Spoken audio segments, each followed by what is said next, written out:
안녕하세요. 로엘의 이태호 대표 변호사입니다. 요나 변호사입니다. 변호사님, 개인회생 인가결정 소요기간 뭐 법원마다 다르다 이런 소문이 있거든요. 이거 소문인가요? 어느 정도는 맞는 소문입니다. 네. 사실 법원마다도 그 내부적인 상황이라는 게 다를 수밖에 없어요. 이게 또 사람이 하는 일이다 맞습니다. 보니까 저희가 어쩔 수 없어요.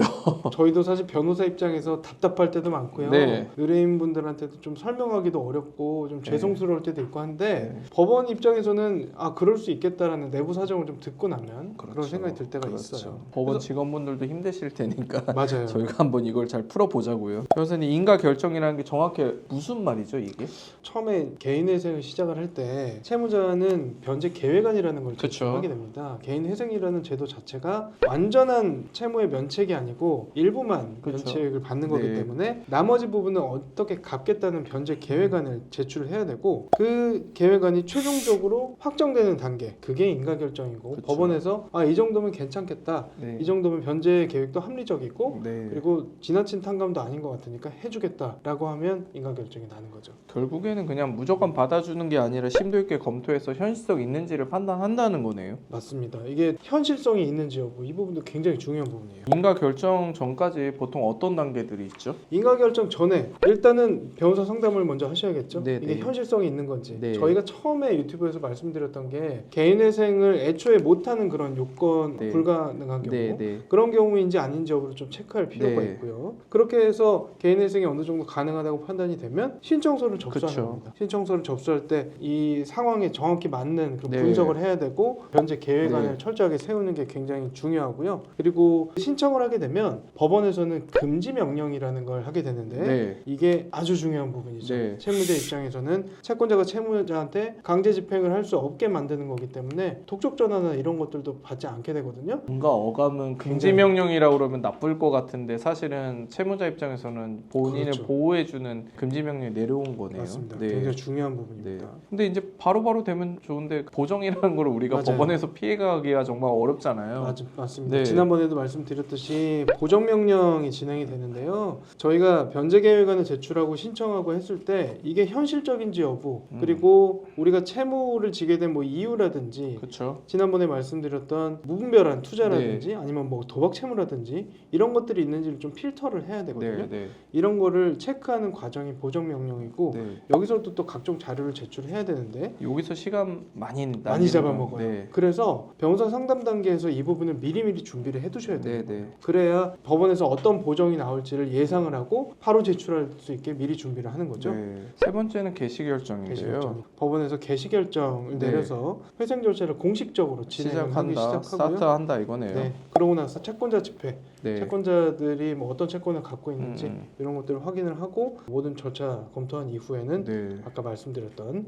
인가결정에 이르게 됩니다. 네. 지금 얘기 들어보면 단순히 뭐 신청하면 법원에서 승인하고 이런 게 아니라 신청자도 충분히 준비하고 절차를 따라가야 되고 또 이 과정에서 채권자들과의 뭐 이슈들도 있고 그러네요. 맞습니다. 이게 어쨌든 빚 탕감 과정이잖아요. 당연히 엄격하게 볼 수밖에 없는 거고 그리고 처음에 대표 변호사님 말씀하셨던 것처럼 법원에서도 인력 문제는 있어요. 이걸 다 또 일일이 사람이 검토를 해야 되는 거기 때문에 시간이 걸릴 수밖에 없어요. 보정 명령에서 조금 더 주의해야 될 내용 같은 게 있을까요? 법원에서 요구하는 서류들이 많은데 아마 일반 분들은 뭘 요구받을지 잘 모르셔가지고 결국에는 변제 계획이라는 게 제일 중요한 부분이거든요. 네네. 그렇기 때문에 소득 관련된 내용, 급여 그쵸. 명세서라든지 아니면 소득 증빙 자료 이런 것들이 네. 중요하고요. 임대차 계약서도 필요하고 맞습니다. 네. 그다음에 이제 쾌저생계비나 공제 관련된 내용, 가족관계증명서, 임대차 계약서 이런 내용들은 기본적으로 들어가기 때문에 미리 준비를 해두셔야겠죠. 뭐 그래야지 사실은 채권자들 설득도 가능한 거잖아요. 그럼요. 사실은. 네. 네. 근데 인가 결정이 빨리 나오면 좋은데 인가 결정이 늦게 나오는 케이스들이 있단 말이에요. 그렇죠. 사실 이런 절차들을 다 거친다고 하더라도 일반인들 입장에서는 아니 그래도 그렇지 너무 오래 걸리는 거 아니냐